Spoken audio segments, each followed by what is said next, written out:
Hi, it's Janet Robinson again, and I am filming just a short video for everyone because the Oscars are on Sunday.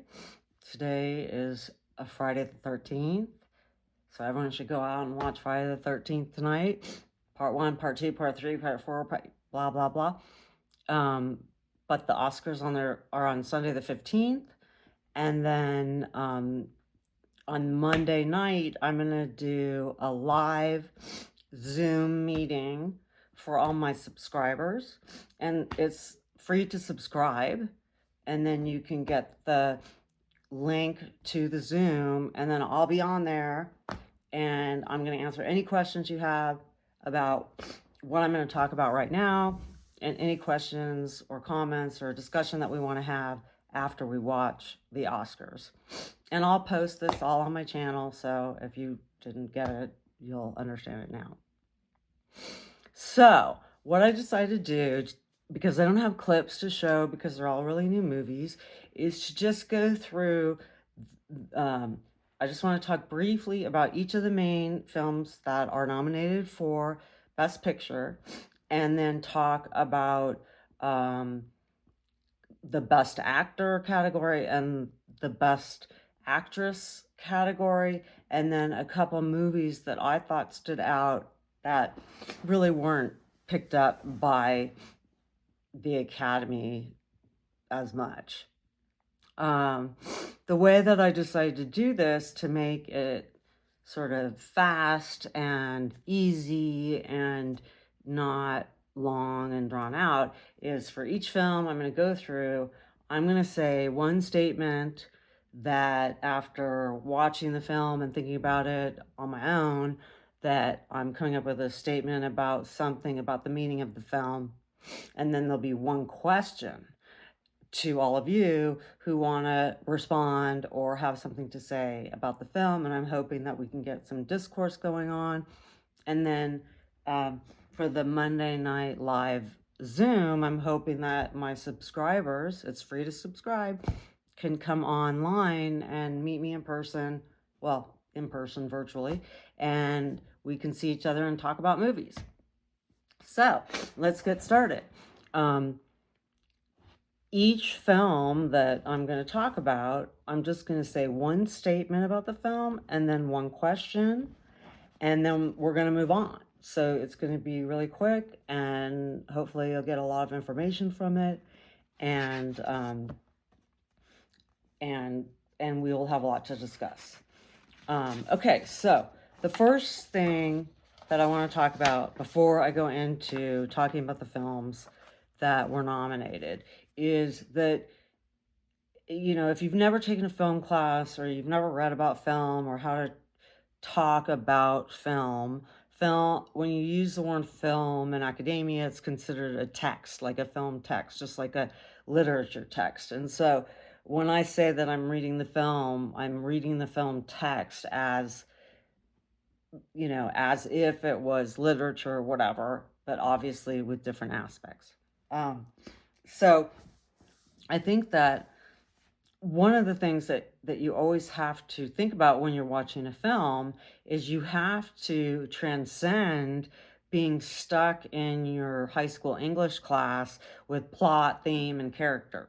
You know, yes, those are important, but with cinema, we have plot, theme, character, we have cinematography, mise en scène, which is everything that's in the frame, sound, and editing. And without those things, cinema would just be a static camera, like a window onto the world, with no narrative or no meaning, really. It would just be recording what's in front of it. So when you add in the aspects and talent of the people who are involved with cinematic and editing is so important, sound so important, and all of these films that are nominated, the reason why they're nominated is because there's excellence in those four elements of cinema that do not exist in a lot of other films. So, the next thing I want you to think about is who paid for this film? It's always important when you look at a film to say who paid for this, because I've watched films before and I'm like, what's this? And then I look and it's like, oh, people for the religious right, funded the film. And you're like, oh, okay. Like that makes sense. Or the Southern Poverty Law Center is responsible for funding this film, or the Smithsonian is responsible, or all kinds of different people pay for these films, whether it's a studio, individual, glomming together as many short budgets, just getting money from all kinds of places and adding it up. So it's important to see, because if people are putting money behind something, then they want their name is on it. And they fear that, there might be something offensive, or the film might fail in some way. And so you are always, regardless, sort of, responsible to the people who are funding your film. And I think you always have to remember that, because sometimes people or filmmakers will actually edit themselves because of who's paying for the film, and it never gets in the film. So we think, oh, that's free speech. That filmmaker could do whatever he wanted or whatever she wanted. But really, it's not free speech, because the filmmakers already edited out the stuff that they know the MPAA is going to pick up on. And so we do not have freedom of speech in film anywhere, because there's always somebody who's going to judge whether something's appropriate or transgressive. So it's important to think about that. Who paid for it? The other thing is to look closely at what is actually in the film. The scenes, the dialogue, the characters, the location, the way it's filmed, is it high angle, low angle, all of those things. But also, just as important is to look at what's missing in the film. Like, you can have a whole film that takes place in 1968 without one mention of the Vietnam War. Why? Right? Because they don't want to upset people or whatever. There's a whole bunch of reasons why things are left out of a film. And so that's also something that you should think about when you're watching the film. And that I want to say is, when you're watching a film, it's always good to try to notice patterns. Like, if there's always like a close-up on like the woman's, a purse, or a woman's piece of jewelry, or a man's briefcase, or all those kinds of things. If that keeps showing up, like the Maltese Falcon, it just keeps showing up, it means something. It's there on purpose. The filmmakers want you to see it as a pattern, and it's our job to figure out, well, what is that pattern and what does it mean? So it's important to really look for those things that either cinematically look so similar to an image earlier in the film or later in the film. So often in classical Hollywood cinema, the ending of the film is a commentary on the beginning.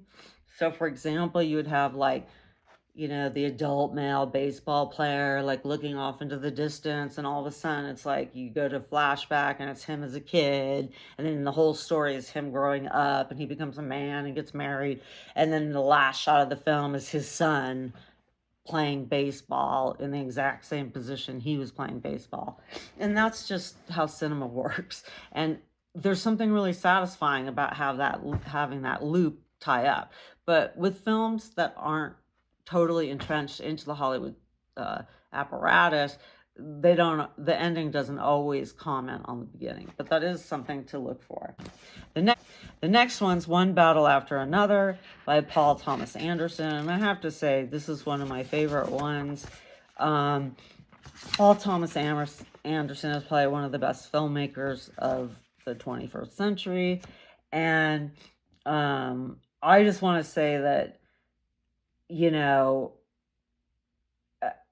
the whole film is intense. It has meaning. It's talking about fighting against immigration and ICE.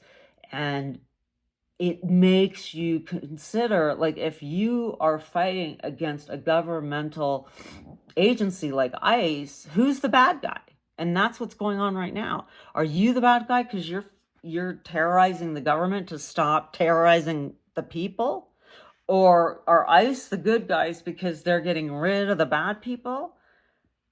It's all confused in this movie. And then all of a sudden 16 years passes and Leonardo DiCaprio is stoned for the rest of the movie. And that's the only reason I can think of that the movie is ended up in the comedy genre, because the movie is not a comedy. His role's like the dude from The Big Lebowski has dropped into a terrorist movie and it's hilarious, but the film itself isn't actually a comedy. So I think that's